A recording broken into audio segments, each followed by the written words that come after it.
I would be glad to die for the Filipino.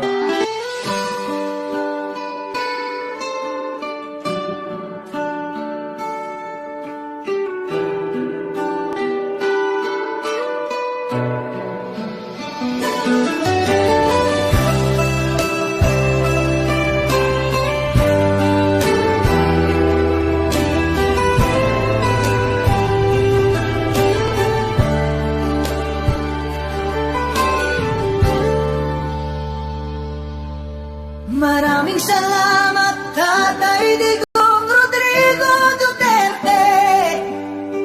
Ikaw ay isang dakila para sa aming ika'y bayani.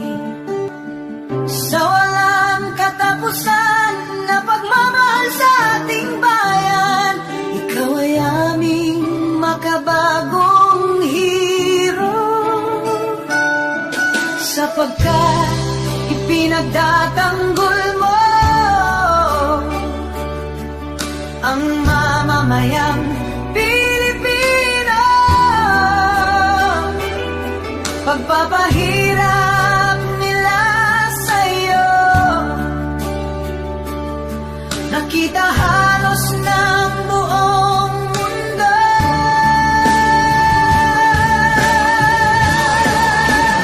Tatay Digong Rodrigo Duterte, salamat sa iyong kabutihan.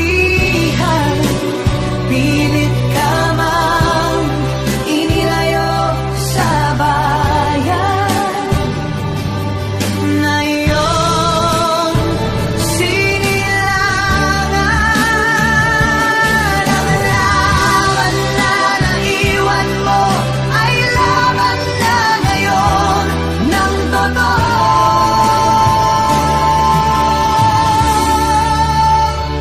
Pilipino.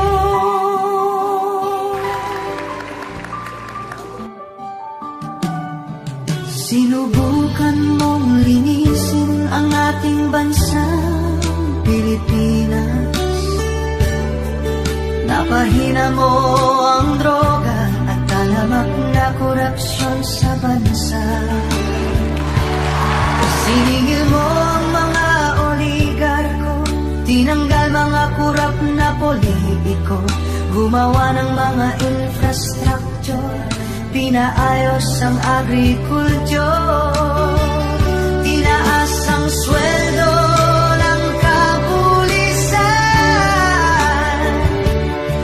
pinalinis ang mga lansangan para sa kaligtasan ng mamamayan.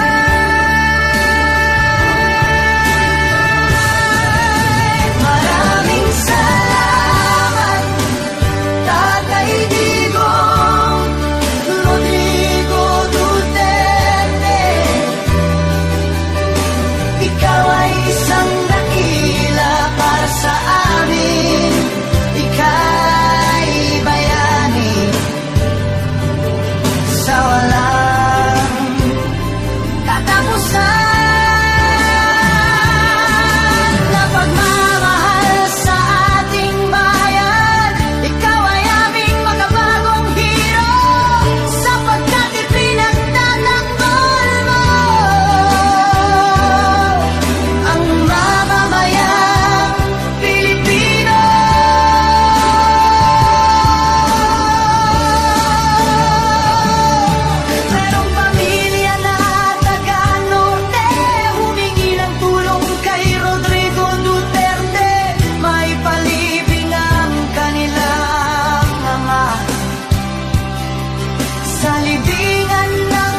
pagpapakit ng pagpapahirap at paglalagay sa'yo sa kulungan. Mga walang utang na loob, ginamit lang ang mga Duterte. Sila pala ay mga hudas, mga taksil at walang budhi. Talamak na korupsyon at katiwalian, pagsimot sa pera ng bayan. Mga nakawan nitong pamahalaan, Duterte palagi pinagbibintangan. Kaya sa galit ng mamamayan, lumabas na sa mga lansangan upang magpahayag ng nararamdaman. Kahit ginigipit at hinahadlangan, ito'y hindi dapat pinipigilan ng ating pamahalaan, pagkat magbabadya lang ito ng himagsikan